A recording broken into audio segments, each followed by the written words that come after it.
একাদশ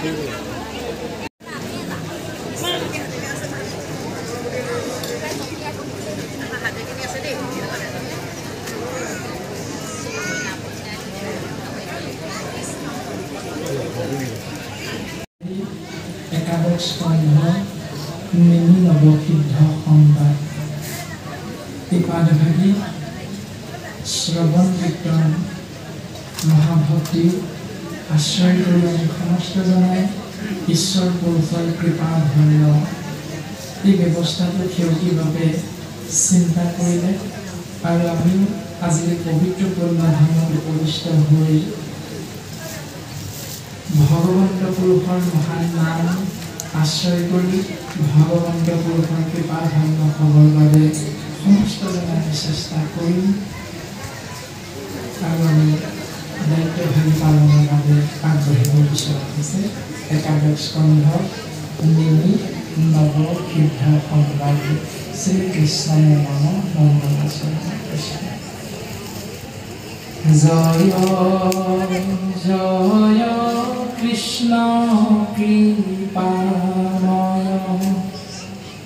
মহেশ্বৰ যাৰ আজ্ঞাখিৰে বহে ব্ৰহ্মা হৰি হৰ কোটি কোটি ব্ৰহ্মাণ্ড সৃজন্ত যাৰ মায়া জয় সনাতন নিত্য নিৰঞ্জন কায়া নমো মধুৰি পুৰাণ মোৰ মহাগুৰু অন্ত কৰো অন্ত ভকত কল্পতৰু ইয়াতি পাত কিয়তৰে যাহা কস্মৰণে কৰো নমস্কাৰ কোটি কৃষ্ণ শৰণে এই ৰামে প্ৰভু পদ পংকজক ধৰি হৃদয়ত যেন মতে বুজুতিকা ভাষ্যৰ সন্মত হে ৰাম ৰাম কৃষ্ণ দেখে আমি হ্ৰস্ব দীৰ্ঘ ছন্দে বিৰচিব নৱসিদ্ধ কথা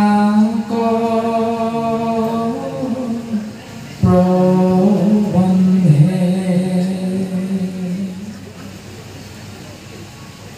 কৃপাল গুৰু শ্ৰীমন্ত শংকৰদেৱ পৰম গুৰুজনে আমি সমস্ত জীৱৰ কল্যাণৰ অৰ্থে কৃষ্ণ দৈত্যায়ন বেদব্যাসৰ দ্বাৰা প্ৰণয়ন হোৱা সংস্কৃত মূলৰ কল্পতৰু শাস্ত্ৰ পুৰাণ সূৰ্য মহন্ত পুৰাণ মহাভাগৱত জাতি ধৰ্ম বৰ্ণ ভাষা নিৰ্বিশেষে শিক্ষিত অশিক্ষিত ধনী দুখীয়া উচ্চ নিচ গাঁৱলীয়া নগৰীয়া আবাল বৃদ্ধ বনিতা সমস্ত জীৱৰ কল্যাণ হোৱাকৈ সুন্দৰভাৱে গুৰুজনাই অসমীয়াত অনুবাদ কৰিলে আৰু আমি তাকে আশ্ৰয় কৰা হৈছে গুৰুজন বৈষ্ণৱে সৰ্বপ্ৰথমে সিদ্ধান্ত দিলে মিথিলা ৰাজ্যৰ এজন ৰজা যাৰ নাম নিমি তেৰাই পুত্ৰ কামনাৰ অৰ্থে পৃথিৱীৰ ত্ৰিকালদৰ্শী ঋষি সমস্ত ৰাজ্যলৈ নিমন্ত্ৰণ কৰি তেৰা সমস্ত দ্বাৰা যজ্ঞ সম্পাদন কৰি মনৰ কামনা পূৰণৰ যি ব্যৱস্থা আশ্ৰয় কৰিলে যজ্ঞ, সেই যজ্ঞস্থলীত এদিন হঠাৎ ভগৱন্ত পুৰুষৰ ২৪টি অৱতাৰৰ ভিতৰত ঋষভ নামে অৱতৰণ হওঁতে সেই ঋষভ ৰূপত অৱতাৰ ধাৰণ কৰোঁতে নাভিৰজাৰ গৃহত জন্মগ্ৰহণ কৰি স্বৰ্গৰ দেৱৰাজ ইন্দ্ৰৰ কন্যা জয়ন্তীক বিবাহ কৰাই গৃহস্থী ধৰ্ম পালন কৰি ১০০জন পুত্ৰৰ গৰাকী হ'ল। আৰু সেই ১০০জন পুত্ৰৰে ৯জন পুত্ৰ যি পৰম বৈষ্ণৱ বুলি সিদ্ধান্ত দিছে ভাগৱতে, সেই পৰম বৈষ্ণৱ ৯জনৰ আগমন ঘটিল নেমি ৰজাই কৰা সেই যজ্ঞস্থলী। আৰু নেমি ৯জন পৰম বৈষ্ণৱৰ মাজত যিখিনি কথোপকথন আলাপ আলোচনা তাকে গুৰুজন বস্তুৱে পদবন্ধে প্ৰকাশ কৰিছে। নিমি নৱ সিদ্ধ সংবাদ নামেৰে। আৰু মংগলাচৰণৰ পদবন্ধে সৰ্বপ্ৰথম গুৰুজনাই সৰ্বশক্তিমান সমস্ত জীৱৰ গৰাকী, সমস্ত জীৱৰ পিতৃ, এক দেৱ এক সেৱ একবিনে নাইকেও এই পৰম সত্য সমস্ত জীৱক অনুধাৱন কৰাই পদবন্ধে প্ৰকাশ কৰিলে জয় জয় কৃষ্ণদেৱৰ জয়। যিজন কৃপাময়, যিজন কৃপাৰ সাগৰ, যিজন দয়াৰ সাগৰ, যিজনা মহাযোগ ঈশ্বৰ সমান মহেশ্বৰ হিচাপে গুৰুজনাই আমাক চিহ্নিত কৰিছে। যিজনাৰ দ্বাৰা কোটি কোটি ব্ৰহ্মাণ্ড সৃষ্টি হৈছে, যাৰ দ্বাৰা প্ৰকৃতি স্বৰূপা মায়াৰ সৃষ্টি হৈছে, যিজন সদা চৈতন্য, সদা নিত্য, সদা সনাতন ৰূপে গুৰুজনে আমাক অভিহিত কৰিছে, চিনাকি কৰি দিছে। যিজনৰ নামত শৰণাপন্ন হ'লে তাপি তাপি ব্ৰাহ্মণ ক্ষত্ৰিয় বৈশ্য শূদ্ৰ পুৰণ বুৰণ গজন ভ্ৰমণ চাৰিমুখী জীৱন, যিজনৰ নামত শৰণাপন্ন হ'লে জীৱৰ কল্যাণ সাধন হয়, সেইজনক সৰ্বশক্তিমান ঈশ্বৰ কৃষ্ণদেৱৰ চৰণ কমলত সেৱা নিবেদন কৰি গুৰুজনাই বিৰচিব নৱসিদ্ধ কথাক প্ৰবন্ধে। যে আমি ইচ্ছা কৰা হৈছে সেই প্ৰভু নেমি আৰু ৯জন সিদ্ধৰ মাজত যে আলাপ আলোচনা তাৰ জীৱন কল্যাণাৰ্থে আমি পদবন্ধে প্ৰকাশ কৰিবলৈ আগবাঢ়িব বিচাৰোঁ। আৰু কীৰ্তন গ্ৰন্থত গুৰুজনে সৰ্বপ্ৰথমে উল্লেখ কৰিছে মোকং কৰোতি বাচাদং পংগং লংঘয়তে গিৰি ইয়াত কৃপা তমহং বন্দে পৰমানন্দ মাধৱম। যিজনৰ কৃপাত শিশুৱে খোজ কাঢ়িব পাৰে, যিজনৰ কৃপাত পংগুৱে পৰ্বত বগাব পাৰে,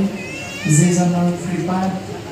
বুবাই কথা ক'ব পাৰে, সেইজন সৰ্বশক্তিমান ঈশ্বৰ কৃষ্ণদেৱৰ কৃপাৰ বশতহে আমি নিমি নৱসিদ্ধ কথা জীৱৰ কল্যাণাৰ্থে প্ৰকাশ কৰিবলৈ আগবঢ়াইছে। আৰু আগবাঢ়ি সৰ্বপ্ৰথম প্ৰকাশ কৰিছে নাৰদ বাসুদেৱ সংবাদ। অৰ্থাৎ এদিনাখন দেৱৰ্ষি নাৰদে ভগৱন্তক দৰ্শন কৰিবলৈ বৈকুণ্ঠলৈ উপস্থিত হৈছে। আৰু তাকেই পদবন্ধে আমাক প্ৰকাশ কৰিছে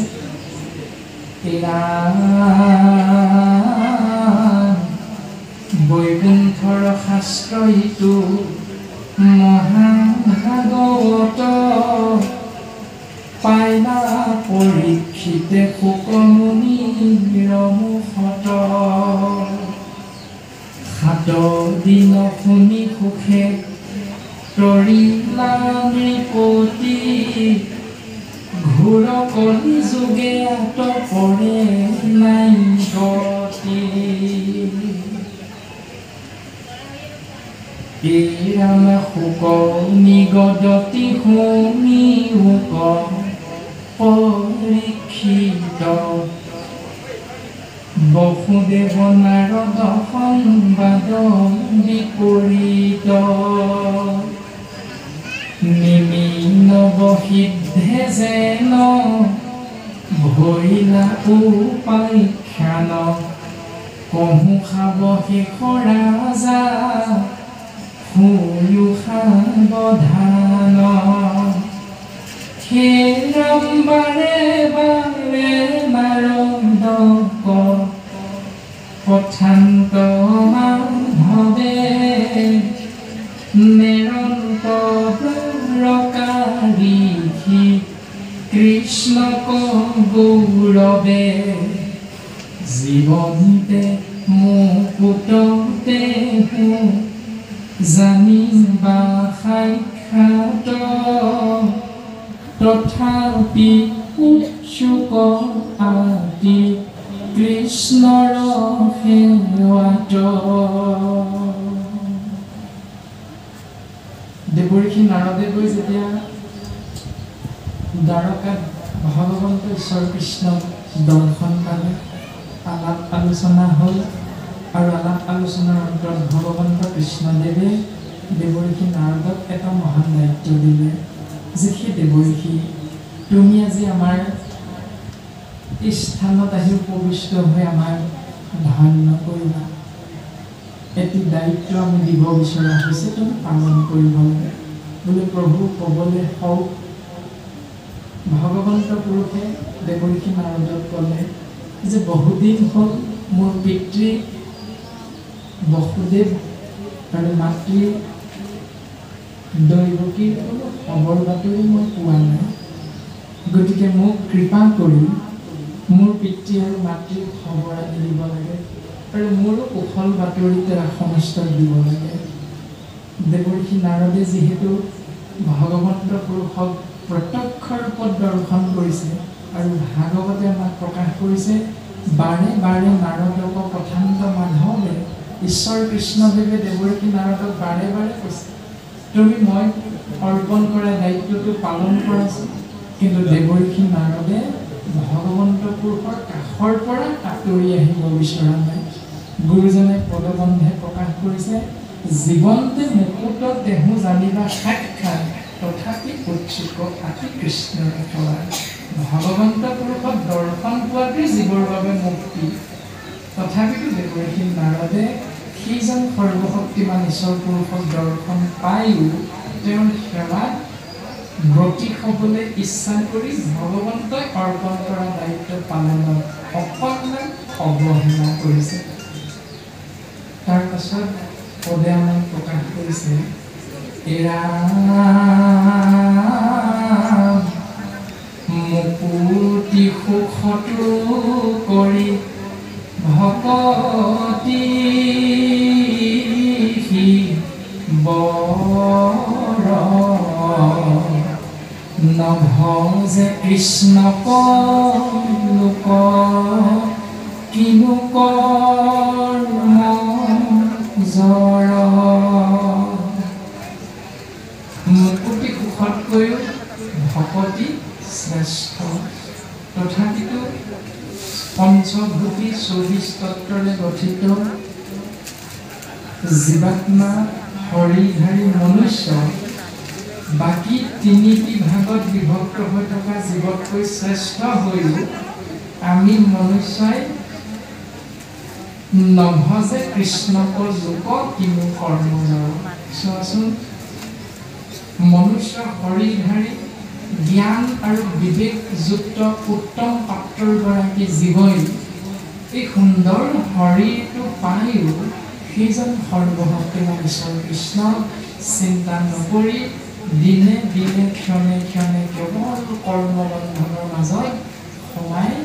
নিজকে নৰকৰ ফালে ধাৱমান কৰিব বিচাৰে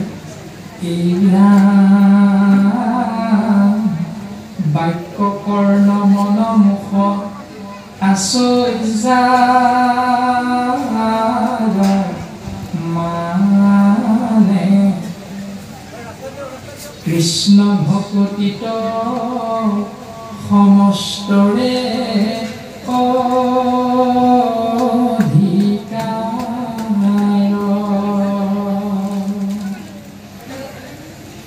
বাক্য কাণ মন মুখ আদি ব্যৱস্থাৰ জৰিয়তে আমি ঈশ্বৰক চিন্তা কৰিব পৰা এটি উত্তম পাত্ৰ শৰীৰ লাভ কৰাৰ পাছতো কৃষ্ণ ভকতিত গুৰুজন বসুৱে সমস্তৰে অধিকাৰ আছে বুলি সিদ্ধান্ত দিয়াৰ পাছতো আমি কিয় সেইজন ঈশ্বৰ পুৰুষক চিন্তা নকৰি কৰ্মবন্ধনত বান্ধি খাওঁ আৰু সেইজন ঈশ্বৰ পুৰুষক চিন্তা কৰিবলৈ গৈ আমি কিয় এজনে অন্যজনৰ লগত খোৱা কামনা কৰোঁ আমি চিন্তা কৰাৰ প্ৰতিবোৰ প্ৰয়োজন গুৰুজনে সুন্দৰভাৱে সিদ্ধান্ত দিছে যে কৃষ্ণক ভকতি কৰি নিজক ধন্য কৰিবৰ বাবে বাক্য কৰ্ণ মন মুখ আচৈ মানে যাৰ সমস্তৰে অধিকাৰ বুলি সিদ্ধান্ত দিছে এই নামে কৃষ্ণ পদ পংকজক ভজে ব্ৰহ্মা হৰে নৰতনু পায়া তেজে কমল পামৰে হীৰা একোস্থানে মনুষ্যে মৃত্যুৰ নেৰাই হাত তথাপি নভজি মৰে কৰি আত্মঘাত সুন্দৰ নৰতনু তনু মানে শৰীৰ মনুষ্য শৰীৰ এটা পোৱাৰ পাছতো এনেকুৱা মনুষ্য আছে যাক শাস্ত্ৰই পামৰ বুলি কৈছে অৰ্থাৎ পাপী বুলি কৈছে যিজন ঈশ্বৰ কৃষ্ণক সদা সৰ্বদা চিন্তা কৰে চৰণ বন্দন কৰে প্ৰজাপতি ব্ৰহ্মা যিজনে সৃষ্টি কৰিছে সংহাৰকৰ্তা শিৱকে ধৰি ৩৩ কোটি দেৱ দেৱতাই যিজনৰ চৰণ বন্দনা কৰি থাকে অহৰ্নিশে সেইজনৰ চৰণ চিন্তা নকৰা মনুষ্য নামৰ পাপী একো স্থানে মনুষ্য মৃত্যুৰ মেলাই খায় মনুষ্যৰ মৃত্যু অৱশ্যম্ভাৱী অৰ্থাৎ এই সিদ্ধান্তটো দিছে যে জন্ম হোৱা জীৱ জন্ম পোৱা মাত্ৰে মৃত্যু নিশ্চিত সৃষ্টি যেতিয়া আছে ধ্বংস নিশ্চিত তথাপি নভজি মৰে কৰি আত্মঘাত তথাপিতো মনুষ্যই সেইজন সৰ্বশক্তিমান ঈশ্বৰক চিন্তা নকৰি নিজৰ ভৰিত নিজেই কুঠাৰ মৰা নিচিনাকৈ আপোন ঘাটি হোৱাৰ ব্যৱস্থাটোৰ মাজতহে সোমাই থাকি ভাল পায় গতিকে আপোন ঘাটিৰ ব্যৱস্থাটো আপোনাৰ হ'ল সৰ্বজানন্দা মহামহন্ত আপোনাৰ হ'লে ইতিমধ্যে কথাখিনি বহুলকৈ নকলেও নিশ্চয় বুজি পাইছে মাধৱ গুৰুজনে সিদ্ধান্ত দিছে নামঘোষা শাস্ত্ৰত আপোনাৰ হ'ল সৰ্বজানন্দা একো কৃষ্ণ যিজনাৰ চৰণ বন্দনা কৰিলে জীৱৰ কল্যাণ সাধন হয় আৰু তাকে গুৰুজন বস্তুৱে পদবন্ধে সিদ্ধান্ত দিছে এনেকৈ ব্ৰহ্মাহৰ পুৰন্দৰ আদি দেৱ নিৰন্তৰ যাক সদা পশয়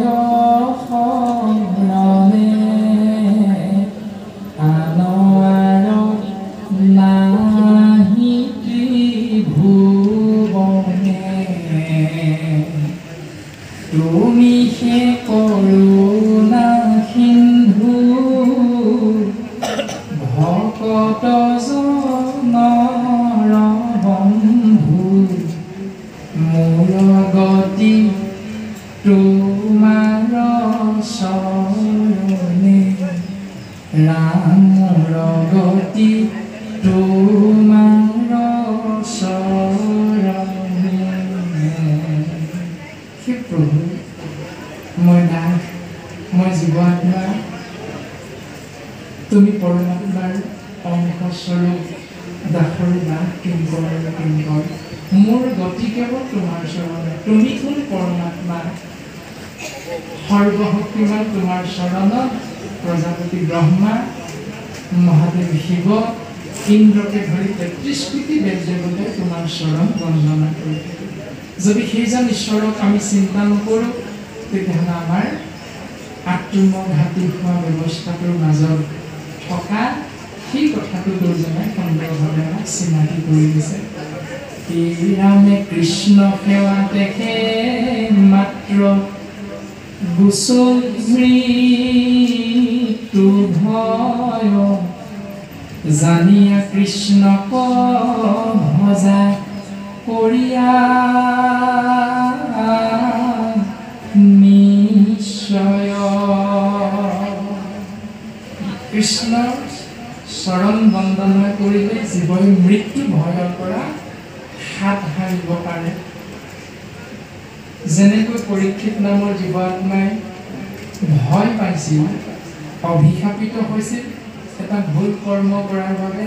তক্ষকৰূপী এটি কালসৰ্পই দংশন কৰিব 7 দিনৰ ভিতৰত আৰু পৰীক্ষিতে ভয় খাইছিল যে সৰ্প দংশন কৰিব মোৰ মৃত্যু হ'ব এই ভয়ত থাকোঁতে ত্ৰিকালদৰ্শী ঋষিমুনি উপদেশ হোৱাৰ পাছতো পৰীক্ষিত ৰাজাই মহামানী শুকগুৰুৰ কৃপাধন্য হ'ল আৰু শুকগুৰুৰ মুখপদমখনতে নিগৰিত অমৃতময় কৃষ্ণনাম মহাভাগৱত কথা 7 দিন 7 ৰাতি শ্ৰৱণ কৰোঁতে ব্ৰহ্ম জ্ঞান প্ৰাপ্ত হ'ল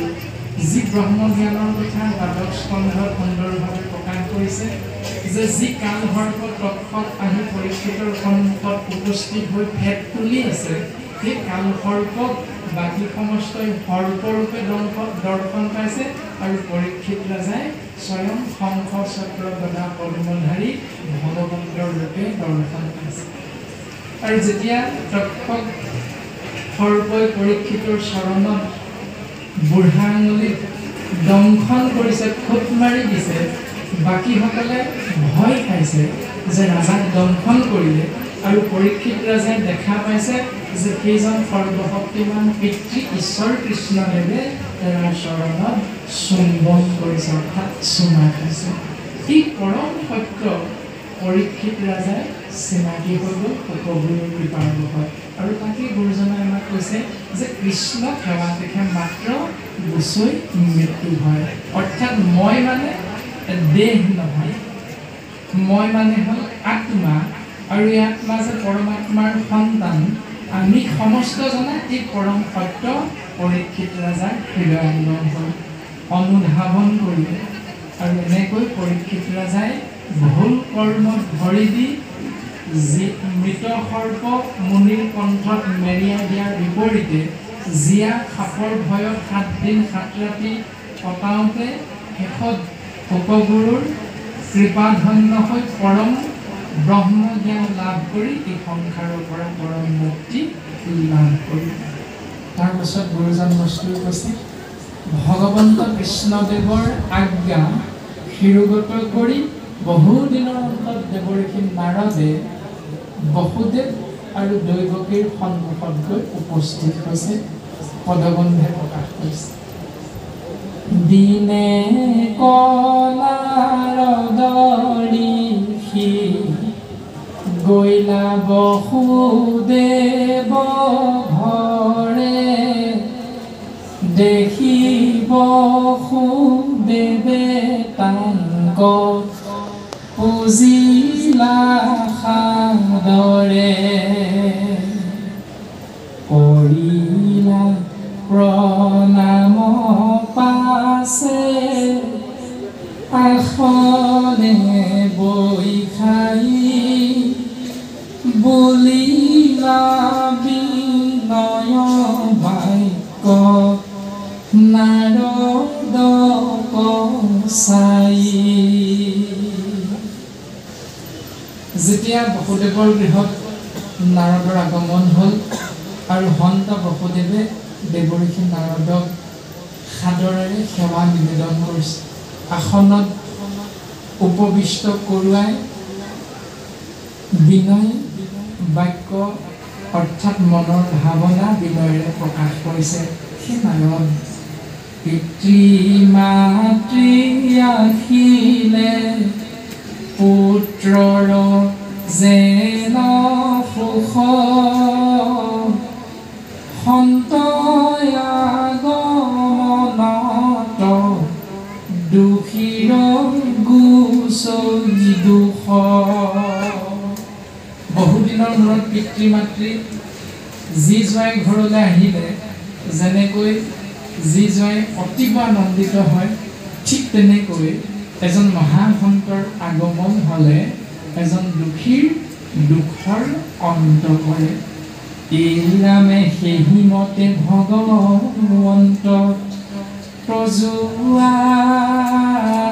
গমনে, সমস্তৰে কুশল হুয়তাক্ষণে। সেই ধৰণে সেই দেৱঋষি নাৰদ, তুমি ভগৱন্তৰ অংশস্বৰূপ। তুমি ভগৱন্ত আগমন হোৱাৰ লগে লগে সমস্তৰে কুশল মংগল হয় তৎমুহূৰ্ততে। কিয় জানানে? দেৱতাটো কৰি শ্ৰেষ্ঠ সন্ত সাধুজন, সাধু সন্তে সৰ্বসুখ হৈ অনুক্ষণ। দেৱতাতকৈও যে শ্ৰেষ্ঠ মহাসাধু, সেইকাৰণে তুমিহে ভগৱন্ত মহাসাধুৰ আগমন হ'ল আমাৰ গৃহত। অৰ্থাৎ আমি যে সমস্ত জনাই কওঁ এজন ভকতৰ আগমন হ'লে যে গৃহতে থাকিয়া দেখিলোঁ তজু চৰণ। আমাৰ যে কি সৌভাগ্য, আজি গৃহত থাকোঁতে তুমি হেন মহামহন্তৰ চৰণৰ ধূলা পৰিল আমাৰ গৃহত, আৰু আমি তোমাৰ চৰণ বদন সেৱা কৰাৰ সৌভাগ্যৱন্ত হ'লোঁ। তাকেই পদবন্ধে প্ৰকাশ কৰিছে যে দেৱতাতকৈও শ্ৰেষ্ঠ যিহেতু এজন মহাসাধু, দেৱতো তীৰ্থতো কৰি ভকতেকে বৰ, সেইকাৰণে সাধু সন্তে সৰ্বসুখ হৈ অনুক্ষণ। এইৰামে আচৈ সুখ দুখ দুই দেৱক পূজনে, কেৱলে সুখ মাত্ৰ সাধে সাধুজনে। পূজায় অনুৰূপে দেৱতা দেই ফল, কৰন্ত কৰোণা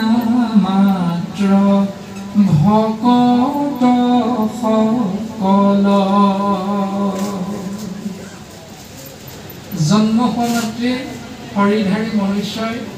দুটা বস্তুৰ মাজত বান্ধ খাই যায়। সেই বস্তু দুটা হ'ল সুখ আৰু দুখ। এই সুখ দুখ দুয়োটা ফল ৩৩ কোটি দেৱ দেৱতা যাকেই চিন্তা কৰা নাযাওঁ কিয়, জীৱই সেই দুটাৰ যিকোনো এটা পায়। আমি সকলোৱে এইখিনি কথা কম বেছি পৰিমাণে বুজি পাওঁ। আমি সকলো বিষয়ত থাকি আমি প্ৰত্যেকেই কিবা নহয় কিবা এটা ঈশ্বৰৰ ওচৰত অৰ্পণ কৰোঁতে বিচাৰোঁ। সেই কিবাটো প্ৰত্যেকৰে বেলেগ বেলেগ। কাৰোবাৰ চিন্তা যে সন্তান এটি নাই, গতিকে প্ৰভু তুমি যে মোক সন্তান এটি দিয়া। কিয় সন্তানটো লাগে? কাৰণ শাস্ত্ৰই কৈছে কি বুলি, যে পুত্ৰ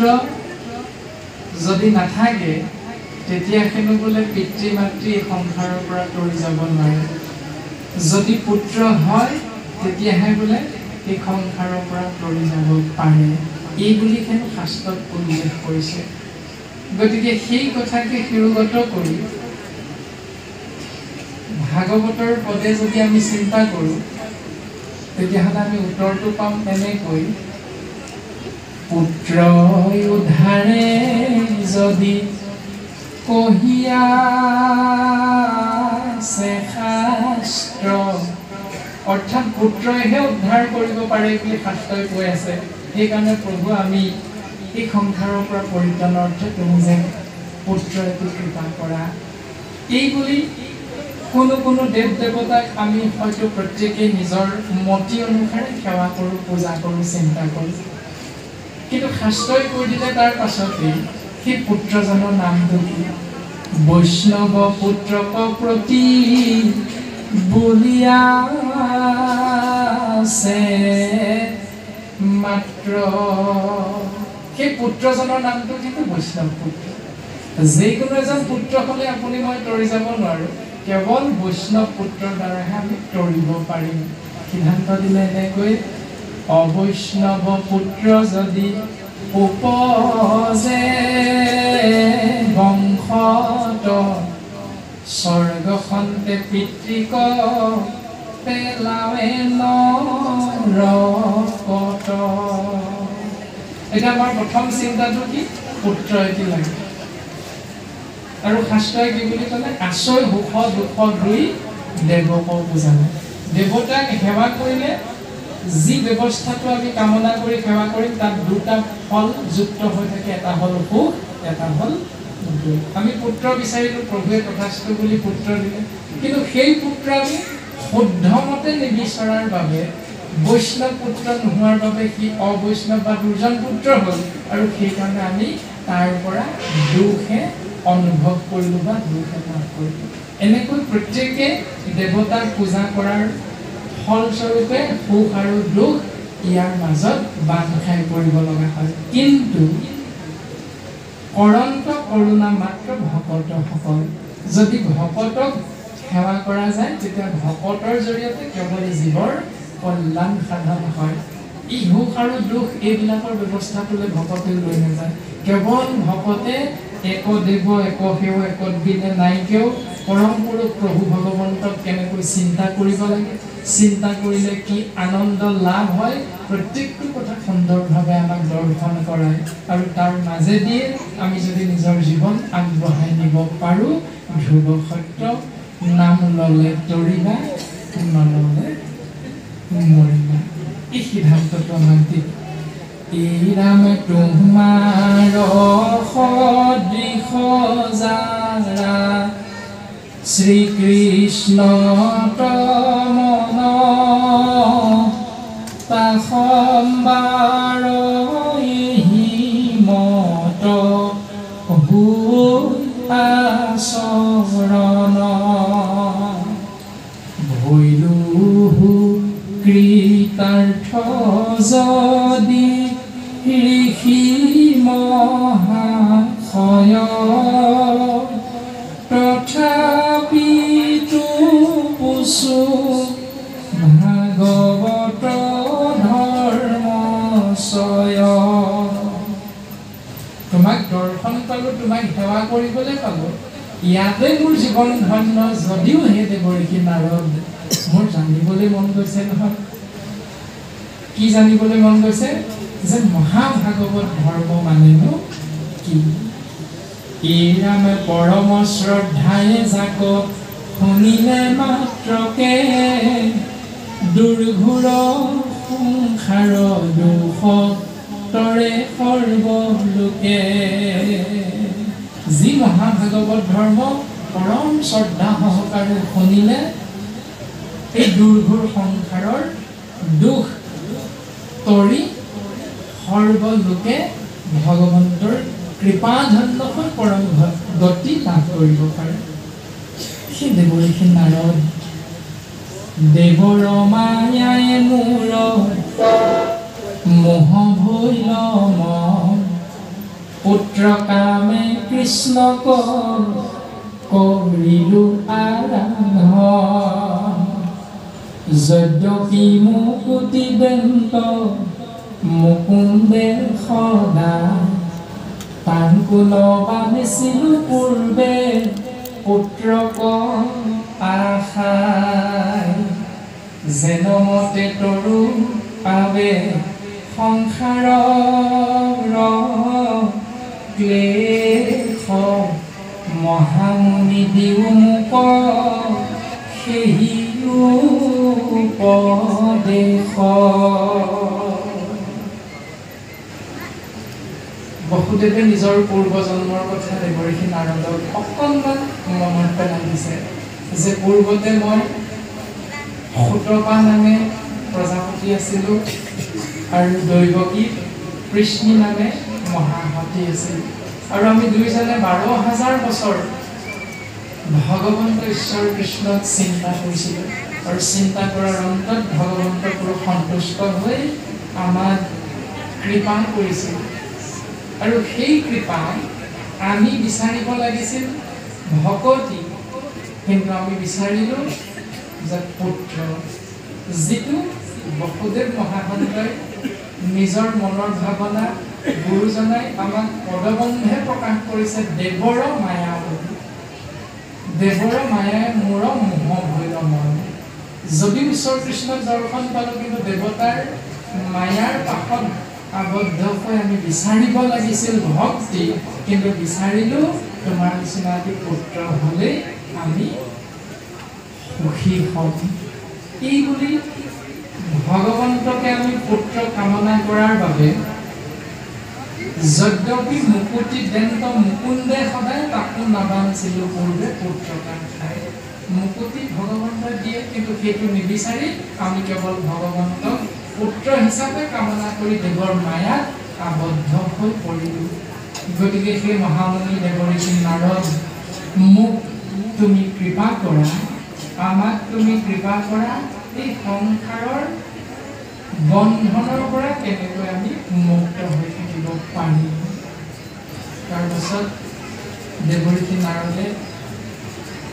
মহাসন্ত বসুদেৱৰ আগত প্ৰকাশ কৰিবলৈ আগবাঢ়িছে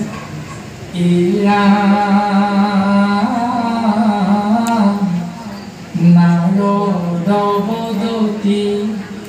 বসুদেৱ মহাশয় ধন্য ধন্য সাধু বুদ্ধি কৰিলা নিশ্চয় পুছিলা পৰম ভাগৱত ধৰ্ম যত যাহাক স্মৰণে শুৱে পবিত্ৰ জগত শুনে বা ভনে বা স্মৰে নতুবা আদৰে আনে বা গাৱন্তে জীৱা অভিনন্দা কৰে দেৱঋষি নাৰদে মহাসন্ত বসুদেৱক কৈছে যে ধন্য ধন্য সাধু বুদ্ধি কৰিলা নিশ্চয় সেই সন্ত বসুদেৱ তুমি প্ৰকৃততে মহান সাধু তুমি যদি সাধু নহলা হয় তেতিয়াহ'লে তুমি এনে মহান চিন্তা নকৰিলাহেঁতেন যি চিন্তা শ্ৰৱণ কীৰ্তন মহাভক্তি আশ্ৰয় কৰাৰ মাত্ৰকে জীৱৰো কল্যাণ সাধন হ'ব গতিকে সেই সন্ত বসুদেৱ তুমি শুনাচোন যে মই তুমি সোধা প্ৰশ্নৰ উত্তৰ পোনপটীয়াভাৱে দিব নোৱাৰোঁ তুমি নাভাবিবা বসুদেৱ যে ভাগৱত ধৰ্মৰ বিষয়ে সোধা তুমিয়ে প্ৰথমজন প্ৰশ্নকৰ্তা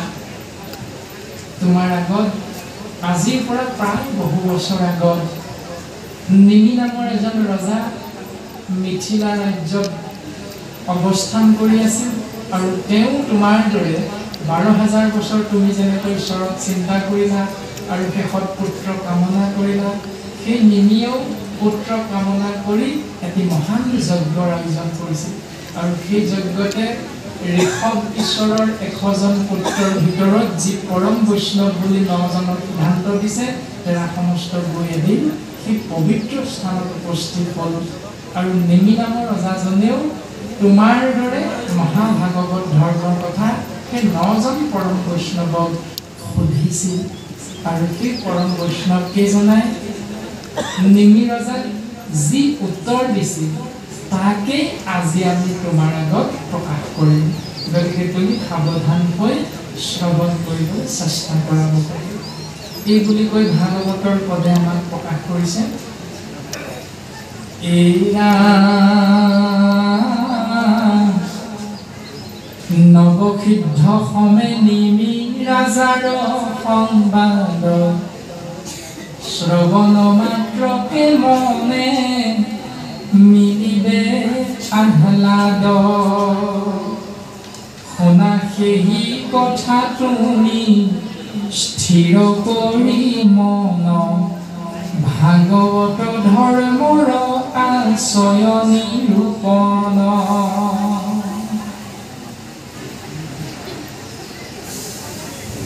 নেনি ৰজাৰ এই কাহিনীটো ক'বলৈ গৈ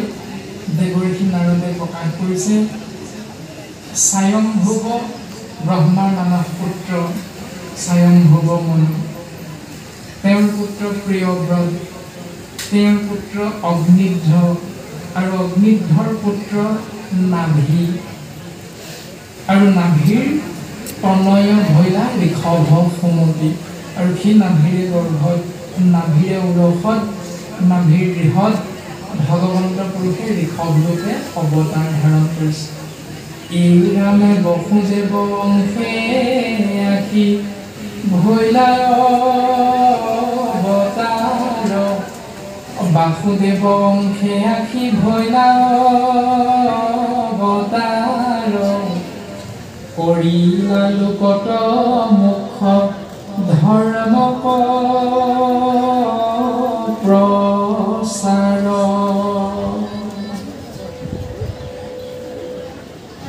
এই ৰামে তান্ত খন্তে উপজিলা পুত্ৰয়ে কশত শ্ৰেষ্ঠ ভৈলা ভৰত পৰম ভাগৱত যাৰ নামে খ্যাত ভৈলা ভাৰত বৰিষ দেশয় বিষয় সুখ বিস্তাৰ সদৃশ তৰুণ কালতে মাধৱক মনে ধৰি তপোবনে কমনে আৰাধিলা হৰি তিনিজনে পাইলাতে ভগৱন্ত গতি আৰু নৱজন ভৈলা নৱবৰ্ষপতি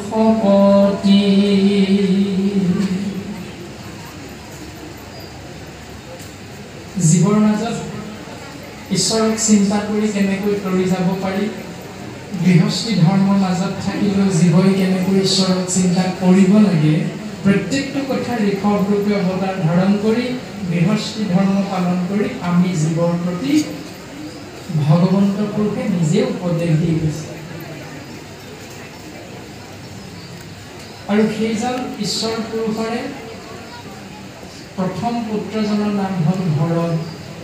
যাৰ নামেৰে আমি বসবাস কৰা এই দেশখনৰ নাম হ'ল ভাৰতবৰ্ষ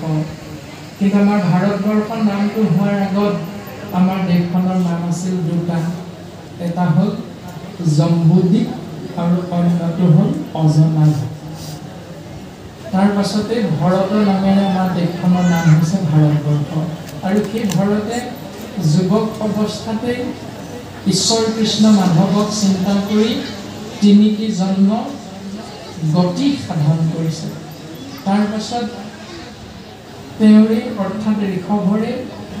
9জন পুত্ৰই উত্তৰাধিকাৰী পুত্ৰে পিতৃক এই সংসাৰত থাকিবৰ অৰ্থে স্থান বিচাৰিলে আৰু তেতিয়া ঋষভ প্ৰভুৱে 9টা দ্বীপৰ গৰাকী হিচাপে 9জন পুত্ৰক 9খন ৰাজ্য ভাগ ভাগ কৰি দিছে আৰু তেওঁলোকে 9খন ৰাজ্য পৰিচালনা কৰি ৰজা হিচাপে সুখেৰে জীৱন অতিবাহিত কৰিছে তাৰ পাছত কৈছে এই ৰামে একাধিক আশীজন ভৈলা দ্বিজ প্ৰায় থাকিলা লোকত কৰ্ম কাণ্ড প্ৰৱৰ্তায় তাৰ পাছত একাধিক আশী মানে 81জন প্ৰায় ব্ৰাহ্মণ সদৃশ বুলি কৈছে কিন্তু ব্ৰাহ্মণ হ'ব নোৱাৰিলে আৰু সেইকাৰণে তেওঁ সমস্ত নিজৰ জীৱিকা কৰ্মকাণ্ড মাৰ্গটোক নিৰ্বাচন কৰিলে আৰু সেই কৰ্মকাণ্ড মাৰ্গে জীৱৰ মাজত সমাজত প্ৰকাশ কৰি কৰি এনেকৈ জীৱিকা নিৰ্বাহ কৰিবলৈ চিন্তা কৰিলে তাৰ পাছত থাকিল 9জন 91 জন ইতিমধ্যে কৈছে 1 + 9 = 10, 10 + 81 = 91 আৰু যিহেতু 100 জন আছিল পুত্ৰ 100 পৰা 91 বিয়োগ কৰিলে থাকিব 9 জন আৰু সেই 9 জনৰ নামটো আমাক প্ৰকাশ কৰিছে ৰামে ভৈলা মহাসিদ্ধ তত্ত্বজ্ঞানী নৱজন ঈশ্বৰ কৃষ্ণক মাত্ৰ কৰে নিৰূপণ সেই 9 জন মহাসিদ্ধ তত্ত্বজ্ঞানী আৰু তেওঁলোকে কেৱল এক দেৱ এক সেৱ একত বিনে নাইকেও এই পৰম সত্যক আশ্ৰয় কৰি সমস্ত সংসাৰত জীৱৰ কল্যাণৰ অৰ্থে প্ৰকাশমান হৈ ঘূৰি ফুৰে এই ৰামে কবি সবি অন্তৰিক্ষ চতুৰ্থ প্ৰবুদ্ধ অপৰ পিপলায়ন আবিৰ্ভূত শুদ্ধ দ্ৰমিল সমস কৰ ভাজন নৱম এহি নৱ সিদ্ধ হৰি ভকত পৰম কবি সবি অন্তৰিক্ষ প্ৰবুদ্ধ পিপলায়ন আবিৰ্ভূত দ্ৰমিল সম কৰ ভাজন এই 9 জন পৰম বৈষ্ণৱ আৰু এই 9 জন সৰ্বদা ভমীয়া পুৰে তাসম্বাৰ পুৰে গমন কৰন্ত নিত্য গোলোক নগৰে এই 9 জনে একেলগে প্ৰত্যেক দিনাই প্ৰতি মুহূৰ্ততে সমস্ত সংসাৰ পৰিভ্ৰমণ কৰে আৰু ভগৱন্তৰ গোলোক ধামলৈও প্ৰত্যেক দিনাই গৈ থাকে তাৰ পাছত পদে আমাক প্ৰকাশ কৰিছে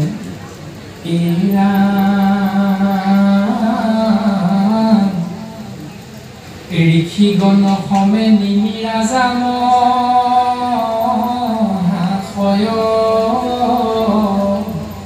কৰে মহাযজ্ঞৱতী আনন্দ হৃদয় এদিনাখন ঋষি সমস্তৰ সহিতে নিমিৰা যায় পুত্ৰ কামনা কৰি যি মহান যজ্ঞ কৰি আছিল তাতেই গৈ ভৈলা নৱসিদ্ধ সেহি সভাত প্ৰৱেশ সূৰ্য সমজলে দেহা দিগম্বৰ বেশ মহাভাগৱত সদে অকস্মাতে আইলা দেখিয়া সভাৰ লোক বিস্ময় পাইলা সেই মহাভাগৱত 9 জন পৰম বৈষ্ণৱ যেতিয়া তাত উপস্থিত হ'ল সমস্ত ঋষিমুনি সহিতে নিমিৰজাও পৰম আনন্দিত হৈছে আৰু সমস্ত জনা ঋষিমুনিয়ে 9 জন পৰম বৈষ্ণৱক মান্য অনুসাৰে সেৱা নিবেদন কৰিছে আৰু তাৰ পাছত নিমিৰজায়ো সেৱা নিবেদন কৰিছে এই ৰাম কৰি তাৰ সম্বাক দেখিয়া নিমিৰ মহাপ্ৰীতি কৰিলা আসনে বৈখাই চৰণত পূজা প্ৰণামী বিলাবৈ কৃতাঞ্জলি কৰি ৰাজা তেওঁলোকক দেখি নিমিৰজা মহানন্দ হৈছে আৰু মহানন্দৰ মাজতে কৃতাঞ্জলি সেৱা নিবেদন কৰি 9 জন পৰম বৈষ্ণৱক আসনত উপবিষ্ট কৰিছে এইখিনিতে আমি এটা চিন্তা কৰি চালে বুজি পাম যে নেমি এজন ৰজা হৈও ভকতৰ চৰণত কৃতাঞ্জলি সেৱা নিবেদন কৰিছে আৰু আমি মনুষ্য নামৰ শ্ৰেষ্ঠতম জীৱই আমাৰ গৃহলৈ অহা অতিথিজনক নিমিৰজাৰ নিচিনাকৈ সেৱা কৰাৰ নিয়মটো আমি পালন কৰোঁনে নকৰোঁ এই ব্যৱস্থাটো আমি চিন্তা কৰাটো অতিব প্ৰয়োজন। গুৰুজনে আমাক সুন্দৰভাৱে এনেকৈ গৃহস্থী ধৰ্ম পালনৰ এটি উপদেশ প্ৰদান কৰি গ'ল। এৰা জানিলো তোমৰা পাৰিষদ গোবিন্দৰ, পবিত্ৰ কৰিয়া পুৰা লোক নিৰন্তৰ, হৈলো সুকৃতাৰ্থ পদৰেনো পায়া আমি, জানিলো আজি হে মুত তুষ্ট কৃষ্ণ স্বামী। নিমিৰজাই কৃতাঞ্জলি সেৱা নিবেদন কৰাৰ অন্তত মনৰ ভাৱনা প্ৰকাশ কৰিছে যে গৃহতে থাকিয়ে দেখিলো প্ৰজচৰণ, আজি মোৰ গৃহ তীৰ্থটো অধিক পবিত্ৰ ভৈলা আশেষ, যিহেতু সাক্ষাতে জগতৰ গুৰু, আপুনি ভৈলা প্ৰৱেশ। আমিওতো এনেকৈ সেৱাভাগ জনাওঁ। আৰু নিমিৰজাই মনৰ ভাগনাটো কি বুলি ক'লে যে জানিলো আজিহে মুত তুষ্ট কৃষ্ণ স্বামী, অৰ্থাৎ পৰম পুৰুষ প্ৰভু ভগৱন্ত ঈশ্বৰ কৃষ্ণদেৱ আজি মইহে নিজ্ঞানৰ প্ৰতি সন্তুষ্ট হৈছে। সেইকাৰণে তোমৰা হবৰ নিচিনা পৰম বৈষ্ণৱক আনি আমাৰ গৃহত উপস্থিত কৰোৱাই দিছে আৰু মোক সেৱা কৰাৰ সৌভাগ্যৱন্ত কৰি তুলিলে। যদি নৰতনো ইটো ক্ষণিক অথিৰ, তথাপি দুৰ্লভ মানুহ মনুষ্য শৰীৰ, হেৰা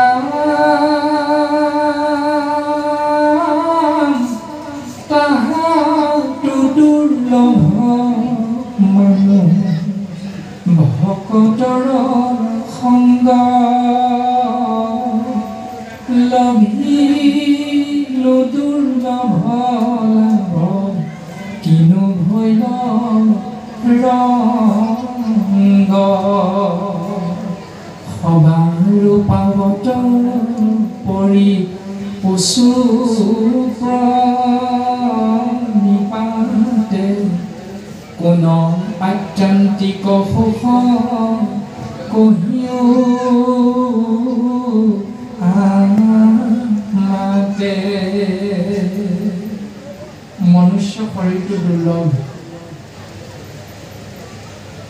দেৱতায়ো ইচ্ছা কৰিছে, কিন্তু দেৱতায়ো কাৰণেও দুৰ্লভ বুলি কোৱা হৈছে। দেৱে যাক বাঞ্ছা কৰে নাপায় বাহাৰ কোনো, দেৱতায়ো বাঞ্ছা কৰা সেই দুৰ্লভ মনুষ্য শৰীৰটো আমি জীৱাত্মাই পোৱাৰ পাছত নিমিৰজাৰ যি স্বভাৱ ইমান সুন্দৰভাৱে গুৰুজনাই প্ৰকাশ কৰিছে, এজন ৰজা হৈও যদি নৰতনো ইটো ক্ষণিক অথিৰ, তথাপি দুৰ্লভ মানুহ মনুষ্য শৰীৰ। কিন্তু আমাৰ সমাজত কি হয়, যেতিয়া আমি মনুষ্য শৰীৰ ৰূপী জ্ঞান আৰু বিবেকযুক্ত জীৱাত্মা মনুষ্যই এখন সমাজত সভাপতি সম্পাদকৰ দায়িত্বটো পাওঁ, ভাগৱত পাঠকৰ দায়িত্বটো পাওঁ, মূল আসন ভাগৱত ব্যাখ্যাকাৰ হিচাপে মূল দায়িত্বটো পাই যাওঁ, তেতিয়া আমাৰ অকণমান অহংভাৱ এটা আহি যায় আৰু আমি তেতিয়াই কৈ দিওঁ যে মই নোহোৱা হ'লে অনুষ্ঠান হ'লহেঁতেন, তোমালোকে পাতিলাহেঁতেন অনুষ্ঠান মই নোহোৱা হ'লে। আমাৰ আকৌ কেইজনমানক আমুকহে সভাপতি দিবলৈ মন, আৰু মোক নিদিয়া হ'লে সেইটোৱে কি কৰিলেহেঁতেন। আমাৰ চিন্তাবিলাক এনেকৈ থাকে। কিন্তু ভাগৱতৰ পদে ইমান সুন্দৰভাৱে কৈছে যে লভিলো দুৰ্লভ লাভ কিনো ভৈল ৰংগ, তাহাতো দুৰ্লভ মানুহ ভকতৰ সংগ। যে সভাপতিৰ দৰে এটা মহান দায়িত্ব আমি যে পালোঁ, এয়া কেৱল ভগৱন্তৰ কৃপাৰ বশতহে। আমি মহামূৰ্হমতি পোৱাৰ পাছতো ভকতে মহান দায়িত্ব আমাৰ শিৰত বৰ্ষণ কৰিছে আৰু সেইকাৰণে আমি ভকতৰ সেৱা কৰিবলৈ সৌভাগ্যৱন্ত হৈছোঁ তাৰ পাছতো যদি আমি নিজকেই প্ৰাধান্য দিওঁ যে মই নোহোৱা হ'লে মই নকৰা হ'লে সেইটো এখন শাস্ত্ৰৰ লগত নিমিলা এটা অংক গুৰুজনে দাস্যভাৱ সুন্দৰভাৱে প্ৰকাশ কৰিছে তাৰপিছত নিমি ৰজাই সুধিছে যে আত্যন্তিক সুখ মানে কি সমস্তজনৰ চৰণত সেৱা নিবেদন কৰা হৈছে মোক জনাব পাৰিবানে